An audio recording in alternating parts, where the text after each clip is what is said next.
How to retrieve Yahoo Mail without account key. If you lost access to your Yahoo Mail account but don't have an account key, you have to follow these steps to recover your account without it. Let's get started. Open your Yahoo Mail application. You have to select Yahoo. Enter your Yahoo email address and tap Next. After that, instead of using account key, you have to use password instead. Enter your Yahoo Mail password and tap Sign In. If it's successful, you are back into your account. The next option would be resetting your Yahoo Mail password.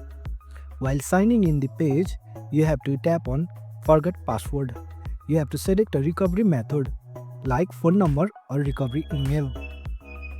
Enter the code you received and follow this step to set a new password. Or you can contact Yahoo customer support. You just have to tap Password and sign in. Then select Can't Access Account. Follow this step or choose Speak with a Yahoo specialist. And that's it. Now you know how to retrieve your Yahoo Mail without an account key. Thanks for watching.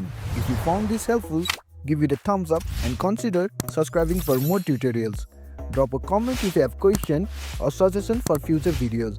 And don't forget to check out our playlist. See you in the next one.